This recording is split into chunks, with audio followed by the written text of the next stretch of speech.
کچھ کہتے ہیں وہ کشمیر میں دفن ہے، لیکن وہ بزرگ جو ہے وہ کچھ کہتے ہیں کونیا میں ہے، لیکن یہ شمس تبریز جو ہیں کونیا والے، ان کے بارے میں بھی دو طرح کی روایات ہیں۔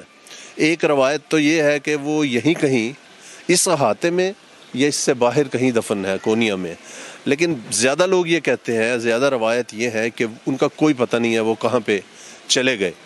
تو جب وہ چلے گئے تو مولانا جو آپ نے رات کو بھی دیکھا ایک ایڈیٹوریم میں، جو اس کو کہتے ہیں درویش رقص، تو وہ جو درویش رقص ہے وہ مولانا کیا کرتے تھے، خود کرتے تھے جی، وہ اپنے پیر کی اپنے مرشد کی جدائی میں، تو اس کو درویش رقص کہا جاتا ہے۔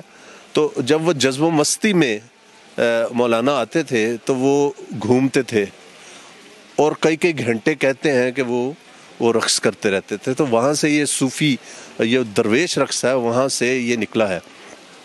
تو اس کے بعد مولانا کافی عرصہ زندہ رہے، اور میں وہ واقعہ بڑا دل خراش واقعہ وہ نہیں بتانا چاہتا، کیونکہ تاریخ میں تو یہ بھی لکھا ہے کہ انہیں قتل کیا گیا تھا، اور ان کے اپنوں نے ہی مولانا کے، ایک جگہ یہ بھی لکھا ہے کہ ان کے بیٹے نے ان کو قتل کیا تھا، لیکن واللہ علم، ہم اس پہ کوئی بات نہیں کر سکتے۔ لیکن میں آج یہاں پہ آیا ہوں، آپ بھی یہاں پہ آئے ہیں، تو ان کی عقیدت میں آئے ہیں کہ مولانا کا یہ عرس ہے، آج ان کی ڈیتھ اینیورسری ہے۔ تو آپ نے دیکھا کہ اتنا خراب موسم ہے، سنو فالنگ ہو رہی ہے، لیکن ہزاروں کی تعداد میں لوگ ابھی آ رہے ہیں، کیونکہ ابھی وہ جمعے کی نماز بھی ہوگی، تو اس کے بعد رات گئے تک محافل یہاں پہ سجیں گی اور لوگ اپنا عقیدت کا اظہار کریں گے۔ یہاں جو احاطے میں آپ چاروں طرف دیکھ رہے ہیں، جو چھوٹے چھوٹے کمرے ہیں، یہ درویشوں کے کمرے بھی ہیں، اور یہاں پہ اب مولانا کا جو اندر مزار ہے، ان کے قبر کے آس پاس بہت سے آپ چیزیں دیکھیں گے جو ان سے منسوب بتائی جاتی ہیں، ان کے کچھ کپڑے، ان کے کچھ جوتے، ان کے کچھ اور چیزیں یہاں پہ ہیں۔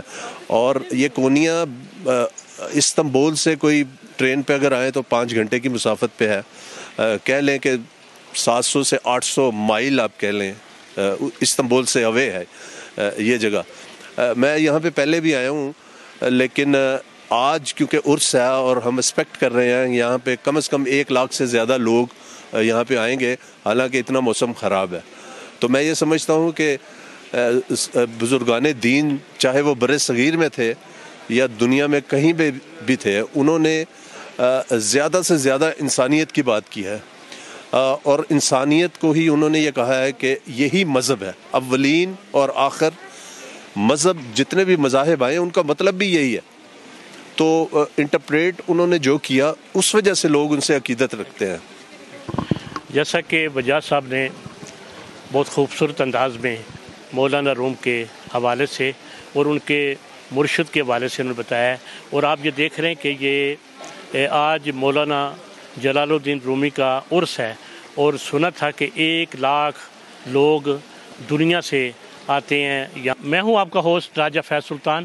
میں اس وقت کونیا حضرت جلال الدین مولانا روم کے مزار کے باہر ہوں۔ آپ میرے پیچھے دیکھ رہے ہیں کہ یہ گیٹ ہے، اس کے اندر مزار ہے، اور میرے ساتھ ہیں المصطفیٰ ویلفیئر ٹرسٹ کے چیئرمین عبدالرزاق ساجد صاحب۔ ان سے مولانا روم کے حوالے سے پوچھنا چاہوں گا کہ ان کی زندگی، ان کے حوالے سے آپ کیا کہنا چاہیں گے؟ بسم اللہ الرحمن الرحیم۔ آج حضرت مولانا جلال الدین رومی علیہ رحمت کی عرس کا پہلا دن ہے، اور ہم یہاں حاضر ہوئے ہیں۔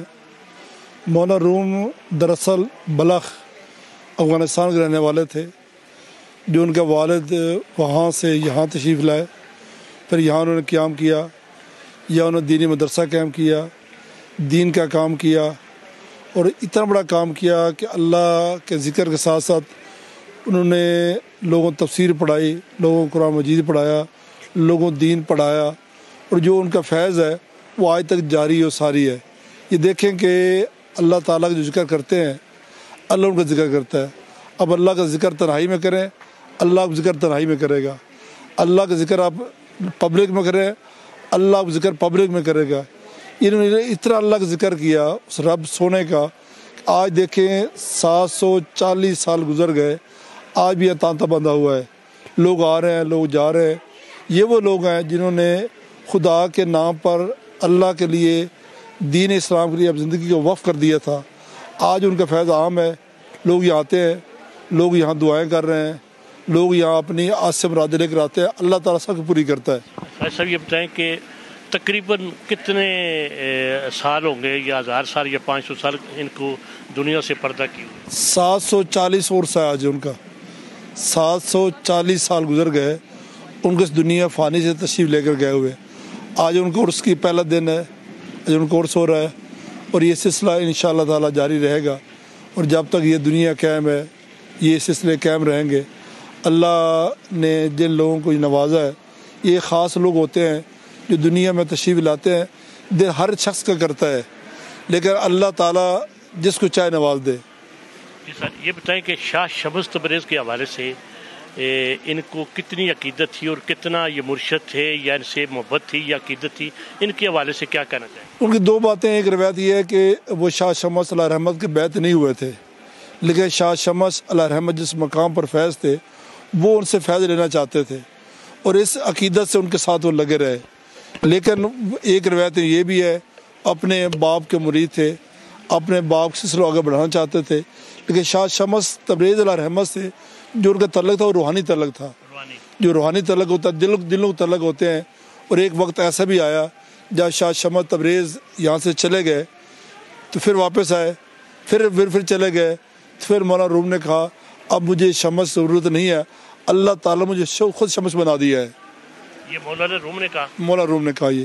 لیکن یہ ایسے لوگ ہوتے ہیں کہ ایک میں ان کی کتاب پڑھ رہا تھا، ان کے مدرسے میں ایک بلی رہتی تھی، وہ 2 دن پہلے وہ جیسے بلی چیختی ہے، اداس ہوتی ہے، آپ اس کو غریب اس کو پیار کیا، تو لوگ ضرور یہ کیا کہہ رہی ہے، یہ کہتا ہے آپ یہ کہہ رہی ہے آپ مجھے چھوڑ کے جا رہے ہو، اور 2 دن آپ کی موت اتنے پیار تھا۔ بلی کو پتہ چل گیا کہ مولانا روم اس دنیا فانی سے جا رہے ہیں۔ آپ فرمایا یہ بلی مجھے کہہ رہی تھی کہ مولانا تم خود دنیا چھوڑ کے جا رہے ہو، مجھے یہاں اکیلے چھوڑ کے جا رہے ہو۔ تو یہ بات وہ ہے کہ یہ سب کی دلوں کی باتیں سمجھتے ہیں، یہ پرندوں کی باتیں سمجھ جاتے ہیں، انسانوں کی باتیں سمجھتے ہیں۔